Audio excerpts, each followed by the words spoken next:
जय श्री कृष्णा। आज सुनिए मार्गशीर्ष मास महात्म्य का दूसरा और तीसरा अध्याय। ये बात तो हम सभी जानते हैं कि भगवान कृष्ण को माखन कितना प्रिय था और अपना प्रिय माखन खाने के लिए वो कितनी कितनी अद्भुत लीलाएं भी रचा करते थे। तो आज सुनते हैं भगवान कृष्ण की एक ऐसी अद्भुत लीला जो उन्होंने माखन खाते समय की थी।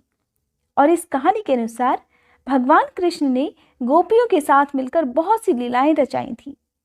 भगवान कृष्ण गोपियों की मटकी फोड़ते और माखन चुराते और गोपियां श्री कृष्ण का उल्हाना लेकर यशोदा मैया के पास पहुंच जाती और वहां बैठ जाती नंद लाला की शिकायत करने। ऐसा बहुत बार हुआ। एक बार की बात है, यशोदा मैया प्रभु श्री कृष्ण के उल्हानों से उनकी शिकायतों से तंग आ गई और छड़ी लेकर दौड़ पड़ी कान्हा की ओर। जब प्रभु ने अपनी मैया को क्रोध में आते देखा तो वो अपना बचाव करने के लिए इधर उधर भागने लगे। अब जब भाग रहे थे तो भागते भागते कान्हा जी एक कुम्हार के पास जा पहुंचे। कुम्हार तो अपने मिट्टी के बर्तन बनाने में बड़ा व्यस्त था। मिट्टी के बर्तन बनाते बनाते कुम्हार ने जैसे ही कान्हा को अपने घर आते देखा तो बड़ा प्रसन्न हुआ। कुम्हार जानता था कि भगवान कृष्ण साक्षात परमेश्वर हैं और आज प्रभु के साक्षात दर्शन उनके घर में हो रहे हैं। मैं तो धन्य हो गया। वो कुम्हार सोच रहा था, अपनी सोच में मगन था। तभी दौड़ते भागते कान्हा जी बड़ी मुश्किल से कुम्हार के पास आकर कहने लगे, कुम्हार जी, आज पता है मेरी मैया मुझ पर बहुत नाराज है और मैया छड़ी लेकर मेरे पीछे पीछे आ रही है। भैया एक काम करो, जल्दी से मुझे कहीं छुपा लो।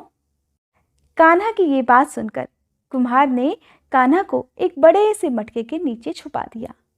कुछ ही देर में मैया यशोदा भी वहां पहुंच गई और लगी कुम्हार से पूछने, क्यों रे कुम्हार, तूने मेरे कन्हैया को कहीं देखा है? कुम्हार ने कह दिया, नहीं मैया, मैंने तो कन्हैया को देखा तक नहीं। उधर मटके के अंदर छुपे हुए कान्हा ये सारी बातें बड़े मजे से सुन रहे थे। अब काफी देर इंतजार कर मैया यशोदा तो वहां से चली गई। मैया यशोदा चलती जाती और मन ही मन सोचती जाती, आने दो आज कन्हैया को, ऐसा सबक सिखाऊंगी कि गोपियों के मटके तोड़ना बंद ही कर देगा।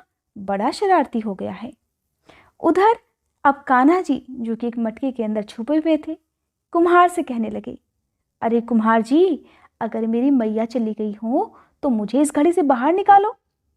सुनकर कुम्हार कहने लगा, ऐसे नहीं प्रभु जी, पहले मुझे 84 लाख योनियों के बंधन से मुक्त करने का वचन दो। ये बात सुनकर कान्हा मुस्कुराने लगे, कहने लगे, ठीक है कुम्हार जी, मैं तुम्हें 84 लाख योनियों से मुक्त करने का वचन देता हूं, अब तो मुझे बाहर निकाल दो। सुनकर कुम्हार कहने लगा, नहीं प्रभु जी, केवल मुझ अकेले को नहीं, मेरे परिवार के सभी लोगों को भी 84 लाख योनियों के बंधन से मुक्त करने का वचन दोगे, तभी मैं आपको इस घड़े से बाहर निकालूंगा। अब कान्हा कहने लगे, चलो ठीक है, उनको भी 84 लाख योनियों के बंधन से मुक्त होने का मैं वचन देता हूं, अब तो मुझे मटके से बाहर निकाल दो। कुम्हार तो सोच चुका था कि आज तो बड़ी मुश्किल से साक्षात प्रभु ने मेरे घर में दर्शन दिए हैं, मेरे घर पधारे हैं, ऐसे कैसे जाने दूं। कुम्हार ने एक बार फिर से कहा, बस प्रभु जी, एक और विनती है मेरी, अगर उसे भी पूरा करने का वचन दे दो तो मैं आपको इस मटके से बाहर निकाल ही दूंगा। कान्हा कहने लगे, अच्छा वो भी बता दो, क्या कहना चाहते हो। सुनकर कुम्हार फिर से कहने लगा, हे प्रभु, जिस मटके के नीचे आप छुपे हो उसकी मिट्टी तो मेरे बैलों के ऊपर से लाद कर लाई गई है। अब मेरे इन बैलों को भी 84 लाख योनियों के बंधन से मुक्त करने का वचन दे दो तो मैं आपको इस मटके से बाहर निकाल दूंगा। अब भगवान ने कुम्हार के प्रेम से प्रसन्न होकर उसके बैलों को भी 84 लाख योनियों के बंधन से मुक्त होने का वचन आखिरकार दे ही दिया। अब मटके के अंदर छुपे छुपे कान्हा ने कहा, अब तो तुम्हारी सब इच्छाएं पूर्ण हो गई, अब तो मुझे इस घड़े से बाहर निकाल दो। तब कुम्हार कहने लगा, अभी नहीं भगवान, बस एक अंतिम इच्छा और है मेरी, उसे भी पूरा कर दीजिए, और वो है ये कि जो भी प्राणी हम दोनों के बीच के इस संवाद को सुनेगा उसे भी आप 84 लाख योनियों के बंधन से मुक्त कर दोगे। बस ये अंतिम वचन और दे दो तो मैं आपको इस घड़े से बाहर निकाल ही दूंगा। कुम्हार की प्यार भरी बातों को और इतनी भक्तिपूर्ण बातों को सुनकर कान्हा जी बहुत प्रसन्न हुए और कुम्हार की इस इच्छा को भी पूरा करने का वचन उन्होंने दे दिया। अब कुम्हार ने भी अपने वचन के अनुसार कान्हा जी को बड़े से मटके से बाहर निकाल दिया और उनके चरणों में साष्टांग प्रणाम करने लगा। प्रभु जी के चरण धोए, चरणामृत लिया और फिर उसी चरणामृत को अपनी पूरी झोपड़ी में छिड़काव किया और अंत में प्रभु के गले लगकर इतना रोए कि प्रभु में ही विलीन हो गए। जरा सोचिए, जो बाल श्री कृष्ण 7 कोस लंबे चौड़े गोवर्धन पर्वत को अपनी एक उंगली पर उठा सकते हैं, तो क्या वो एक घड़ा नहीं उठा सकते थे? बिल्कुल उठा सकते थे। ये तो उनके लिए एकमात्र एक खेल ही होता, लेकिन उन्होंने अपने भक्त की श्रद्धा और विश्वास का सम्मान किया। कहते हैं कि भगवान अपने भक्तों की श्रद्धा और भक्ति से ही प्रसन्न होते हैं। आपके मन में भक्ति और श्रद्धा नहीं है, अपने इष्ट देवी देवताओं के प्रति अगर विश्वास नहीं है, तो आप चाहे कितनी भी भक्ति कर लें, कितने भी पूजा पाठ कर लें, कितने भी दान दे दें, आप कितने भी यज्ञ कर लें, आपको अपने प्रभु के दर्शन, आपको अपने प्रभु का प्यार, उनका आशीर्वाद कभी प्राप्त हो ही नहीं सकता। और भगवान कृष्ण तो आपको कभी नहीं मिल सकते। अगर आप कान्हा जी को पाना ही चाहते हैं, तो बस ज़रूरत है अपनी श्रद्धा और भक्ति को पूरी तरह से समर्पित कर दो उनके चरणों में। अगर आपके पास कान्हा जी को अर्पित करने के लिए कुछ भी नहीं है, बस आप मन से उनका ध्यान कर लें, आप पूर्ण श्रद्धा और भक्ति भाव से उनकी पूजा ही कर लें, चाहे वो मानसिक पूजा ही क्यों ना हो, भगवान कृष्ण आप पर जरूर प्रसन्न होंगे। रास लीला, जिसके बारे में सभी ने सिर्फ सुना है, भगवान कृष्ण के सिवा वहाँ किसी और की उपस्थिति मानी ही नहीं थी, मगर इसका हिस्सा बनने के लिए भस्म से श्रृंगार करने वाले महादेव भी खुद को रोक नहीं पाए। भगवान कृष्ण के प्रेम में भगवान शिव ने भी गोपी का वेश धारण कर लिया और सुध-बुध खोकर जमकर रासलीला में थिरके, मगर कृष्ण भगवान ने उन्हें पहचान ही लिया। और जब भगवान कृष्ण ने उन्हें पहचान लिया, तो शिव के इस गोपी स्वरूप को उन्होंने नाम दे डाला गोपेश्वर। तो आइए सुनते हैं रासलीला में भगवान कृष्ण की बांसुरी और गोपियों का आनंद देखकर आखिरकार क्यों महादेव भी खुद को रोक नहीं पाए। क्या है इसके पीछे की कहानी, आइए सुनते हैं। एक बार की बात है, कृष्ण कन्हैया यमुना नदी के किनारे बांसुरी बजा रहे थे। रासलीला प्रारंभ करने की तैयारियां चल रही थी और भगवान कृष्ण ने 6 मास की एक रात्रि करके मनमत का मानमर्दन करने के लिए महारास रचाया था। जब भगवान कृष्ण द्वारा महारास रचाया जा रहा था, तब भोले बाबा के कानों में भी महारास की गूंज गई। अब मनमोहन की मीठी मुरली ने कैलाश पर्वत पर विराजमान महादेव का मन भी मोह लिया, उनकी समाधि भी भंग हो गई। अब बाबा वृंदावन की ओर बावरे होकर चल पड़े। देवी पार्वती ने उन्हें रोकने का बहुत प्रयास किया, मनाकर देवी पार्वती थक गई, किंतु महादेव नहीं माने और भगवान कृष्ण के परम भक्त श्री आसुरी मुनि, देवी पार्वती, नंदी, श्री गणेश, श्री कार्तिकेय के साथ भगवान शिव वृंदावन के वंशीवट पर आ गए। वंशीवट जहां महारास हो रहा था और वहां गोकुलवासिनी गोपियां द्वार पर खड़ी हुई थी। पार्वती जी तो महारास में अंदर प्रवेश कर गईं, किंतु द्वार पालिकाओं ने भगवान शिव श्री आसुरी मुनि को अंदर जाने से रोक दिया। कहने लगी, हे मुनियों, हे श्रेष्ठ जनों, भगवान कृष्ण के अलावा कोई भी पुरुष इस एकांत महारास में प्रवेश नहीं कर सकता। उनकी बात सुनकर भगवान शिव कहने लगे, हे देवियों, हमें भी श्री राधा कृष्ण के दर्शनों की अभिलाषा है, अतः आप ही हमें कोई उपाय बतला दीजिए जिससे कि हम उनके दर्शन प्राप्त कर सके।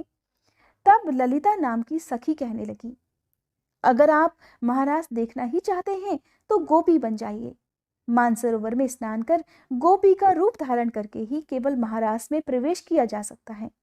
बस फिर क्या था, भगवान शिव अर्धनारीश्वर से पूरे नारी रूप बन गए। यमुना जी में स्नान किया तो श्री यमुना जी ने उनका श्रृंगार कर दिया। सुंदर बिंदी, चूड़ी, नुपुर, ओढ़नी और ऊपर से एक हाथ का घूंघट भी भगवान शिव ने कर लिया। अब साथ में युगल मंत्र का उपदेश भगवान शिव के कानों में किया। प्रसन्न मन से वे गोपी वेश में अब महारास में प्रवेश कर गए। जब अंदर पहुंचे तो भगवान शिव मोहिनी वेश में मनमोहन की रास स्थली में गोपियों के मंडल में मिलकर अपने अतृप्त नेत्रों से विश्वमोहन की रूप माधुरी का पान करने लगे। नटवर वेशधारी श्री रास बिहारी रसमयी श्री राधा जी और गोपियों को नृत्य और रास करते हुए देखकर भगवान शिव खुद को रोक नहीं पाए। बस फिर क्या था, वे खुद भी नृत्य करने लगे। उधर बांसुरी वाले मनमोहन ने ऐसी मोहिनी वंशी बजाई कि भगवान शिव अपनी सुध-बुध ही भूल गए। अब बनवारी से क्या कुछ छुपा है? भगवान कृष्ण ने सब कुछ जान लिया कि गोपी वेश में वे साक्षात भगवान शिव ही थे। भगवान कृष्ण महादेव के साथ थोड़ी देर तक तो नाचते रहे। थोड़ी देर के बाद जब वे भगवान शिव के पास पहुंचे तो भगवान कृष्ण कहने लगे, रास के बीच थोड़ा हास परिहास तो हो जाए, इससे रास का आनंद भी दोगुना हो जाएगा। और देखिए ना, कितनी देर से तुम सब गोपियां मेरे साथ नृत्य कर रही हो, लेकिन मैंने अभी तक तुम्हारा चेहरा तो देखा ही नहीं है, क्योंकि यहाँ पर कुछ गोपियां हैं जो घूंघट में हैं। और भगवान शिव जानते थे कि सबसे लंबा घूंघट तो उन्होंने ही कर रखा है। तब बाकी गोपियां कहने लगी, अरे प्यारे मोहन, आपसे क्या छुपा है, ये देख लो हमारा चेहरा। और ऐसा कहकर कुछ गोपियों ने अपना घूंघट उलट दिया। उधर जब भगवान शिव ने ये बात सुनी तो भगवान शिव कहने लगे, ये कन्हैया को रास के बीच में क्या सूझा, अच्छा भला तो रास चल रहा था। उधर गोपियों के वेश में भगवान शिव सोचने लगे कि कहीं ऐसा तो नहीं कन्हैया मेरा भी मुख देखने लगे और फिर तो मेरी हकीकत भी पता चल जाएगी। अच्छा भला नृत्य चल रहा था, जाने क्या सूझ पड़ी। बांसुरी वाले को तो सब कुछ पहले से ही पता था, वो तो बस साक्षात देखना चाहते थे। अब थोड़ी ही देर में भगवान कृष्ण ने सब की सब गोपियों से कहा कि तुम सब एक पंक्ति में खड़े हो जाओ और मैं बारी बारी से सबके मुख देखूंगा। भगवान शिव ने जब ये सुना तो बड़े प्रसन्न हुए। सोचने लगे, चलो अब तो काम बन गया। यहाँ तो महाराज में लाखों करोड़ों गोपियां हैं, जब सबकी सब पंक्तियों में खड़ी होंगी तो मैं तो सबसे अंत में पंक्ति में जाकर खड़ा हो जाऊंगा। फिर देखता हूँ कन्हैया कैसे मेरा मुख देखते हैं। लाखों करोड़ों गोपियों का मुख देखते देखते मेरा तो नंबर भी नहीं आएगा। ये सोचकर महादेव बड़े प्रसन्न हुए।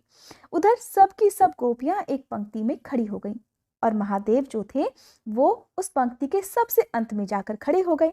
उधर कन्हैया जी का सारा ध्यान तो भगवान शिव पर ही था। उन्होंने देख लिया था कि महादेव इन सब से बचने के लिए ही पंक्ति के सबसे अंत में जाकर खड़े हो गए हैं।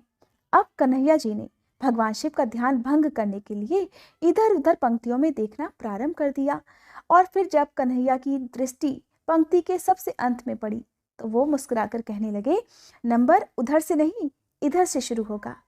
अब भगवान शिव कहने लगे, अरे ये तो मेरा ही नंबर आ गया। इस पंक्ति के अंत में अगर मैं खड़ा हूं और अगर कन्हैया इधर से ही शुरुआत करेंगे तब तो सबसे पहले मेरे ही दर्शन किए जाएंगे।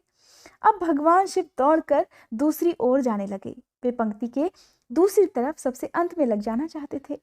अब जब वो भागे तो भगवान कृष्ण गोपियों से कहने लगे, अरे गोपियों, पीछे किसी गोपी का मैं मुख दर्शन करूंगा।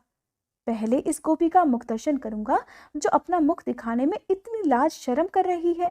उधर भोलेनाथ सोच रहे थे कि अगर वो पंक्तियों के बीचों बीच जाकर छुप जाएंगे तो कन्हैया की नजर उन पर नहीं पड़ेगी, किंतु कन्हैया से कुछ नहीं छुपा था। अब उन्होंने दौड़कर भगवान शिव को पकड़ लिया और जैसे ही उनका घूंघट ऊपर किया कहने लगे, आओ गोपेश्वर आओ। ऐसा कहकर कन्हैया ने जोर से जयकारा बोला, बोलिए गोपेश्वर महादेव की जय। जब कन्हैया ने इस प्रकार जय जयकार की तो जितनी भी गोपियां और राधा रानी वहां पर थी वो सब इस गोपी के रूप को देखकर आश्चर्यचकित हो गईं। तब भगवान कृष्ण कहने लगे, राधे, ये कोई गोपी नहीं है, ये तो साक्षात भगवान शिव हैं और हमारे महाराज के दर्शन करने के लिए ही इन्होंने गोपी का रूप धारण किया है। तब राधा कृष्ण ने हंसते हुए भगवान शिव से पूछा, हे भगवान, आपने ये गोपी का वेश क्यों बनाया? महादेव को जब कोई बात सूझ न पड़ी और वो जान गए थे कि अब कन्हैया से कुछ भी छुपाना मुश्किल है, तब वे कहने लगे, हे प्रभु, आपकी यह दिव्य रसमयी प्रेम लीला महाराज देखने के लिए ही मैंने ये गोपी रूप धारण किया है। इस पर प्रसन्न होकर श्री राधा जी ने भगवान शिव से कोई वर मांगने के लिए कहा। तब भगवान शिव ने ये वर मांगा, हम चाहते हैं कि यहाँ आप दोनों के चरण कमलों में सदा ही हमारा भी वास हो और आप दोनों के चरण कमलों के बिना हम कहीं अन्यत्र वास ही नहीं करना चाहते। इसके बाद सुंदर महारास हुआ। भगवान कृष्ण ने इस महारास में बहुत अद्भुत नृत्य किया और भगवान शिव ने किया सुंदर तांडव, जिसका वर्णन अगर माँ सरस्वती भी करना चाहें तो वे भी नहीं कर सकती। इस महारास में खूब आनंद आया।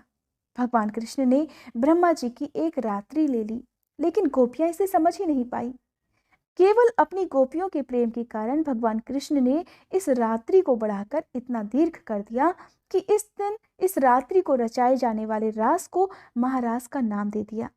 गोपियों ने एक रात अपने कृष्ण के साथ प्राण प्रिय पति के रूप में बिताई, लेकिन ये कोई साधारण रात नहीं थी।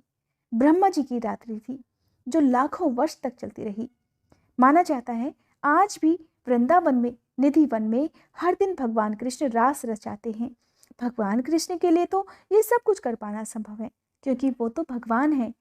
महादेव ने जब ऐसा वर मांगा तब भगवान कृष्ण ने तथास्तु कहकर कालिंदी के निकट निकुंज के पास वंशी वट के सम्मुख भगवान शिव को श्री गोपेश्वर महादेव के नाम से स्थापित कर दिया और फिर श्री राधा कृष्ण और गोप गोपियों ने उनकी पूजा की।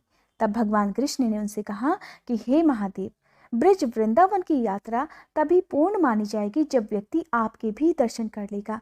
आपके दर्शन किए बिना यह यात्रा अधूरी रहेगी।